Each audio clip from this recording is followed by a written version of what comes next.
So for this problem, an initially rectangular element of a material is deformed into the shape shown in the figure. Find the axial strains epsilon x and epsilon y and the shear strain gamma xy for the element. Okay, so for this problem, we are asked to find the axial strains epsilon x and epsilon y and also the shear strain xy.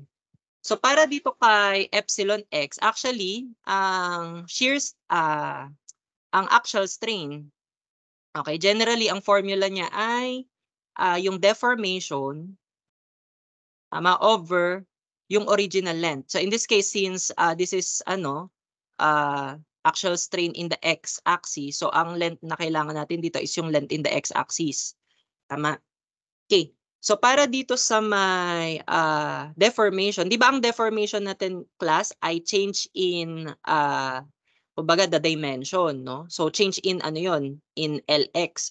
So ang change in in the length in the x direction is just yung let's say Lx prime. Okay, let's just say Lx prime minus yung Lx over Lx, wherein yung Lx prime yan yung new length in the x direction. So looking here dito sa may figure, so this is actually the undeformed. Itong merong solid na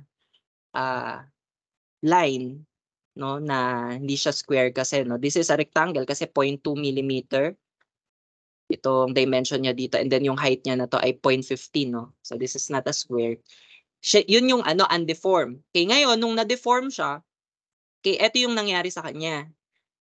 So what happened sa kanya class, nagbago yung dimension niya. Let's say ito, 0.15 ito originally, pero nung na-deform na siya, 0.1515 na. So nagbago rin yung yung length, kumbaga, nagkaroon ng actual deformation, ibig sabihin.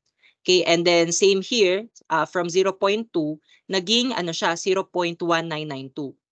Okay, and aside dun sa actual deformation nga, nung let's say, side X, pangalan natin to side X, at saka nung side Y. Okay? So nagkaroon din dito class ng shear strain. Okay? So para dun sa natin, sa shear strain, mamaya yan yung gamma XY. So ito ay with respect sa X at Y axis kumbaga. Okay. So para dito muna kay let's say epsilon X, dito class medyo simple lang to kasi let's say yung actual strain natin dito sa x-axis, yung dimension dito sa x-axis originally 0.2. Tapos yung naging new length niya ay 0.1992. Okay, so ibig sabihin substitute mo lang siya dito class. Okay? So yung new length ay 0.1992. Okay, yung original length niya ay 0.2 over 0.2. Ganito lang to kasimple class. Okay, so solving for the actual strain, epsilon x, 0.1992 minus 0.2 divided by 0.2. So this will just be negative 0.004. So ano siya, negative 4 times 10 raised to negative 3.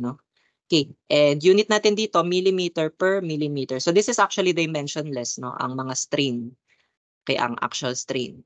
Okay, so this is already the epsilon x. Now for the epsilon y, so on the other hand, it will just be yung deformation nga din over yung ly naman in this case, So yung deformation natin dito will be yung ly prime, yan yung new length, and then yung original length over original length.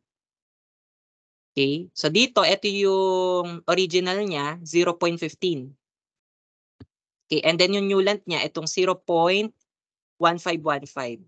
So substitute natin, 0.1515 minus 0.15 over 0.15. So ito class ay ilan? 0.1515 minus 0.15 over 0.15. Okay, so this is 0.01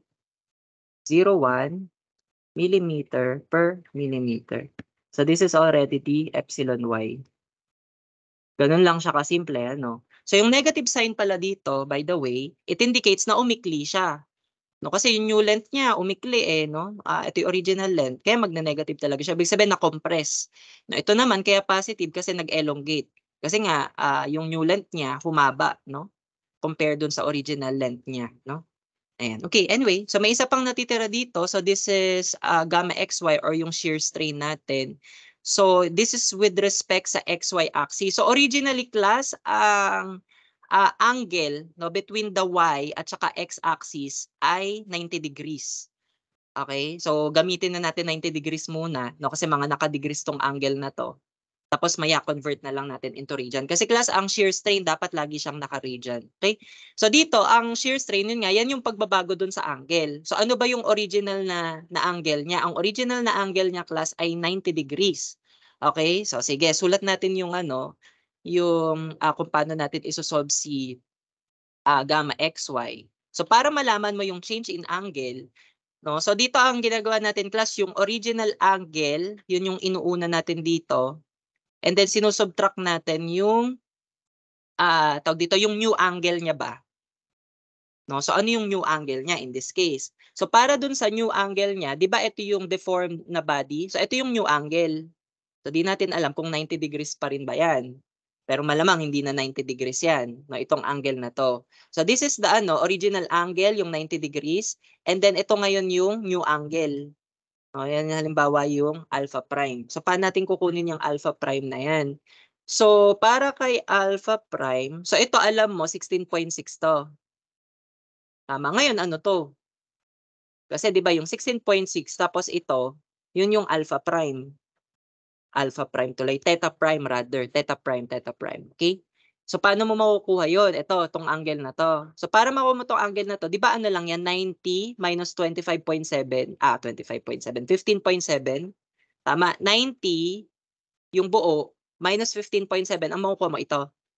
Tama. So ito 90 minus 15.7. Tama itong angle na to. Tama? O sige. O ngayon, kunin mo si si theta prime. Si theta prime ay ilan? 16.6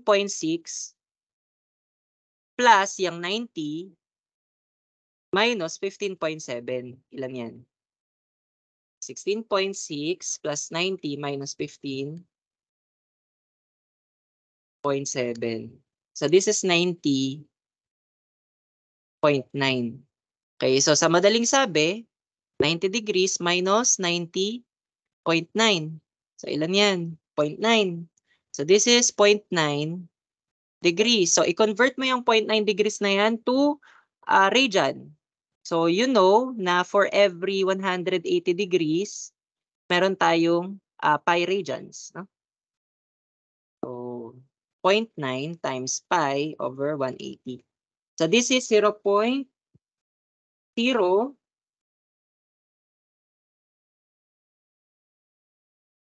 15708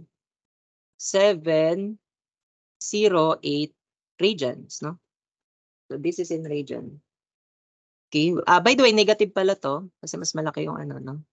So ibig sabihin ng negative, bumuka, no? Yung angle natin. Kasi mas malaki siya dun sa initial, no? Okay. So ito na yung mga hinahanap dito sa problem na to. So this is just simple, tama? Okay.